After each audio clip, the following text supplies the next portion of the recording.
Hi, Karen Spell here for 55 Active Adult Living.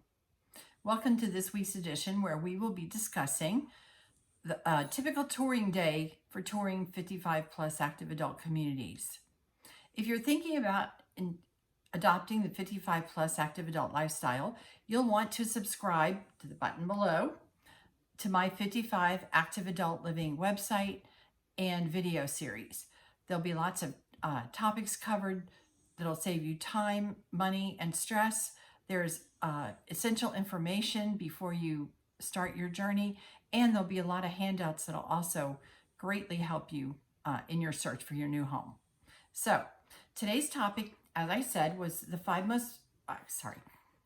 Today's topic is touring 55 plus communities. So the things you're going to want to remember on touring day, you've done your research, you're in the area where you want to tour communities, and you're ready to go. You're going to want to be comfortable, so dress appropriately. Wear comfortable walking shoes, and make sure that you dress according to the weather. Now, the weather may not be where you are what it was yesterday when you left home, and you're going to want to check that out and dress accordingly. So the other thing you're going to want to do is throughout the day, you're going to want to stay hydrated and possibly build into your day, if it's going to be an all-day thing, a time to eat. If you have any eating restrictions, you should tell your agent ahead of time. Let's say you're allergic to seafood. Just let them know ahead of time. They're going to know the area that you're going to be in. They're going to know the accommodations that are in that area, and they can make time commitments accordingly. Okay, so we're at the first community. You're going to be asked to register. In every community that you go into, you give them all your contact information. And it's at this point that you will register your agent if you have one. If you don't register them at this point, it's quite possible that if you come back on a later visit and decide to buy a home there, that the community is not going to recognize your realtor as your agent because you didn't put them down the first time. So that's kind of important to do, even if you don't wind up buying a house there. All right, so you're going to tour the amenities. These can be a lot or a little. It can just be a clubhouse. It can be a clubhouse at a pool, or it can have everything from indoor pools, outdoor pools, restaurants, gym, venues for pickleball, very popular, tennis, you name it. So depending on how many amenities there are, courses, how long it's going to take to tour them. Also, if it's a community that has new construction, you're going to want to see the models. Some communities have as many as 11 decorated models, so it takes a little while to do this. Essential, make sure that you're taking notes, both on the community. I'm going to provide for you at the end of this, if you give me your contact information, a community comparison sheet, and also I'm going to provide a favorite property sheet. So any homes that you particularly like, you'll want to fill that out. Name it. Name the house. You know, on HGTV, they name the house the red house, the tree house, the house with the red door.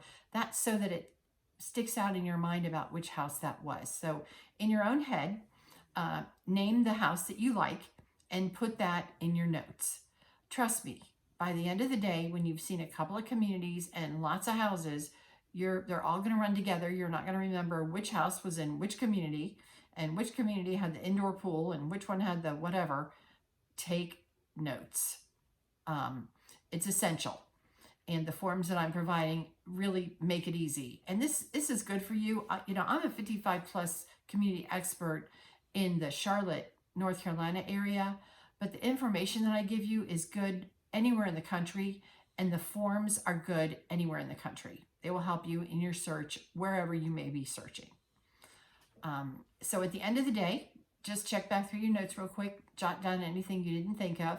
The other thing is trust your agent, meaning you drive into a community, you know when you've got 10 feet in the community that you hate it and you would never live there.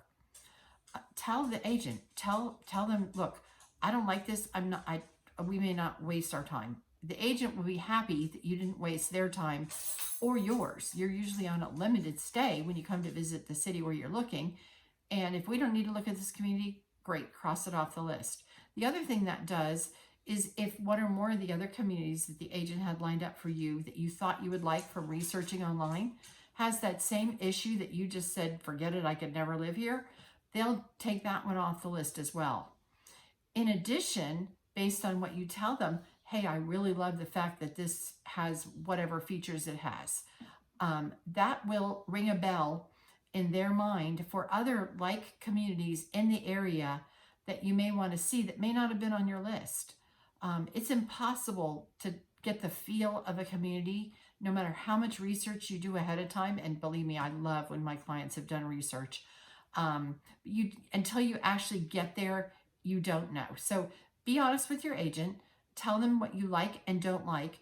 They may, if you're there for 2 days, they may completely readjust your plan for the next day based on what they learned of your likes and dislikes the first day. And that's okay. You don't want to see communities that you aren't ever going to want to live in. Okay, that's it for touring day. The next thing we're going to be discussing is the 5 most popular reasons people love the active adult lifestyle. There's a subscribe button at the bottom of this video for you to subscribe to my blog, video series, and website. Get all those tips, tricks, and forms, and I'd appreciate it if you do that. So until the next time, I'm Karen Spell, and I will talk to you soon. Bye-bye.